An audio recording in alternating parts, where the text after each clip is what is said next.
આજકાલ બસની ટિકિટ, રેલવેની ટિકિટ, ત્યારબાદ ગેસ બિલ હોય, લાઇટ બિલ હોય, આ બધી જ વસ્તુઓ ઓનલાઈન અત્યારે ભરી શકાય છે. તો જનગણના શા માટે નહીં? હા મિત્રો, તમે સાચું જ સાંભળ્યું છે કે જનગણના પણ આપણે ઓનલાઈન ફિલઅપ કરી શકીએ છીએ. હાલો મિત્રો, હું છું રવિ દવે. આજના વિડીયોની અંદર આપણે એ જ ચર્ચા કરવાના છીએ કે જનગણનાનું ફોર્મ આપણે જાતે ઓનલાઈન ફિલઅપ કઈ રીતે કરી શકીએ છીએ. તો આ વિડીયોને અંત સુધી જોજો અને હજુ સુધી તમે અમારી યુટ્યુબ ચેનલને સબસ્ક્રાઇબ ન કરી હોય તો સબસ્ક્રાઇબ કરી બાજુમાં આપેલા બેલ આઇકોનને પ્રેસ કરજો.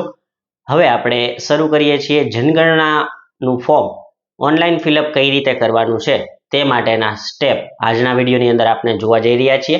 તો સૌપ્રથમ સ્ટેપ શું કહે છે કે તેમાં આ પ્રોસેસ જે છે એનું પોર્ટલ આજથી ઓપન કરી દેવામાં આવેલું છે સરકાર શ્રી દ્વારા, જે 17 મે થી 31 મે સુધી આ પોર્ટલ ચાલુ રહેશે. આ દરમિયાન તમે તમારું સ્વ રજિસ્ટ્રેશન કરી શકો છો. ત્યારબાદ જે પ્રોસેસ કરવાની છે એ તમારા ઘરે કોઈ વ્યક્તિ આવી અને તમારી પ્રોસેસ કરશે.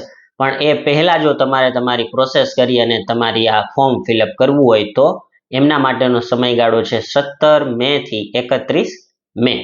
હવે આપણે સ્ટેપ જોઈએ. તો સૌપ્રથમ સ્ટેપ જે છે, સ્ટેપ ફોલો કરતા પહેલા આ ફોર્મ જે છે એ તમારે લેપટોપ અથવા કમ્પ્યુટરમાં જ ભરવું એવું અહીંથી સજેસ્ટ કરવામાં આવેલું છે. મોબાઈલ ફોનની અંદર આ વેબસાઇટ સારી રીતે કાર્ય નહીં કરી શકતી હોય, એટલા માટે લેપટોપ અથવા કમ્પ્યુટરની અંદર જ આ ફોર્મ ફિલઅપ કરવું.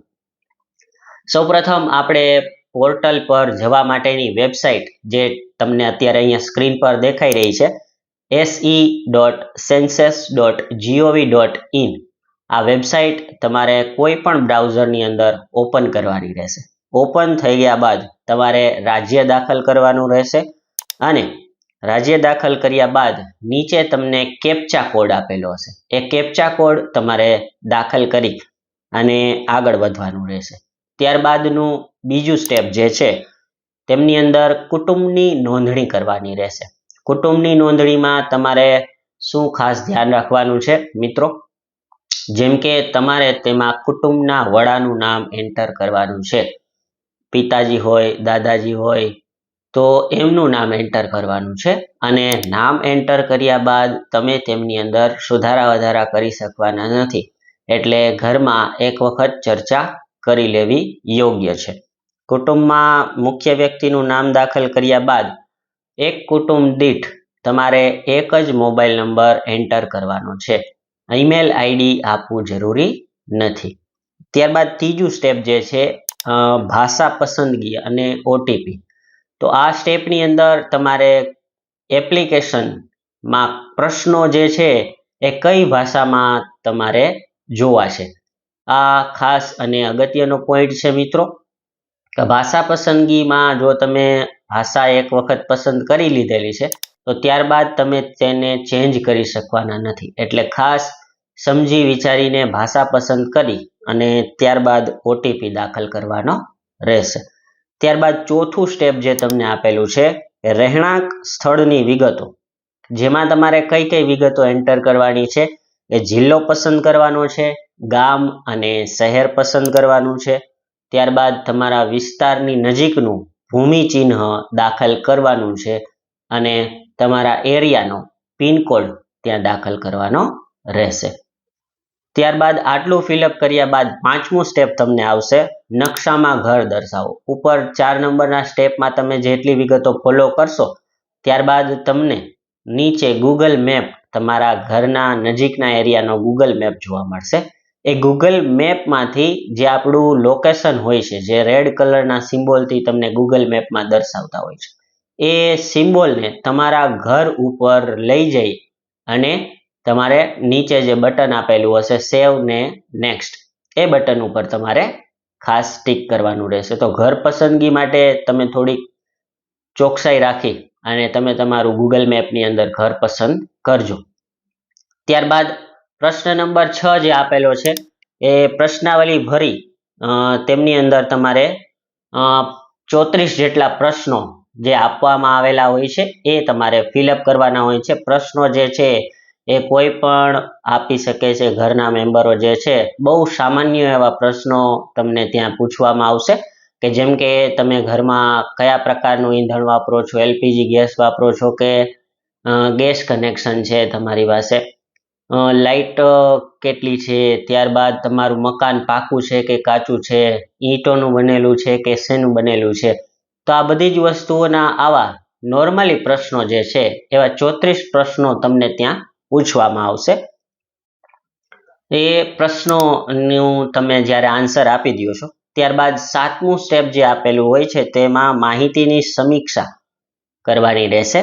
એટલે તમે જે બધા જ પ્રશ્નોના જવાબ આપેલા છે એનું આપણે પ્રિવ્યુ તમને 7મા સ્ટેપની અંદર જોવા મળશે.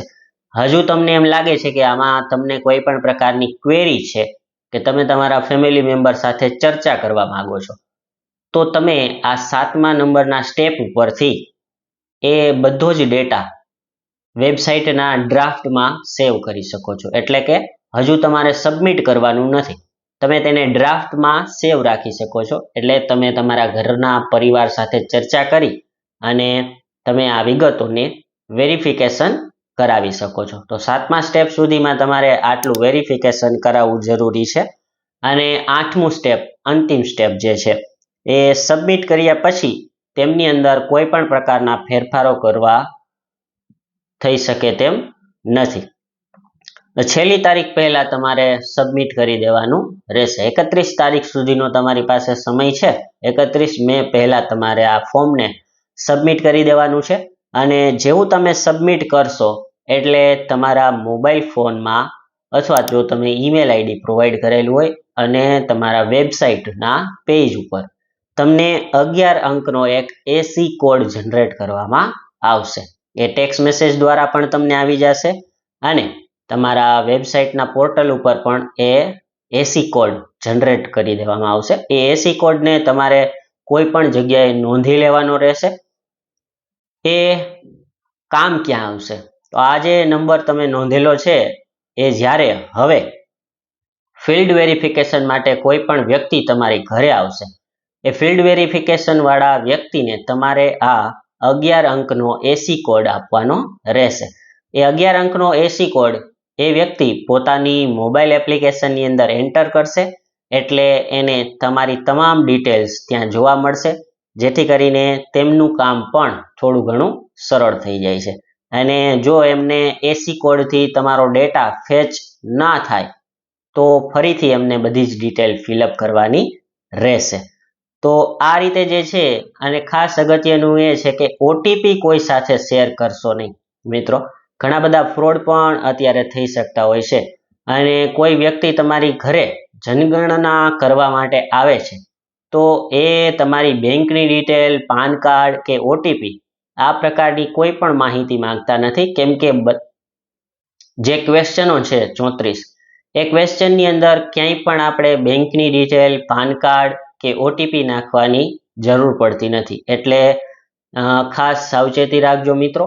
આ વિડીયોને વધુને વધુ શેર કરજો જેથી આપણે જનગણનાનો ભાગ બની શકીએ અને જનગણના જે છે એ આપણે સારી રીતે કરી શકીએ. એક આ ભારતીય તરીકે આપણે આમાં સાથ આપવો જરૂરી છે. આવજો મિત્રો.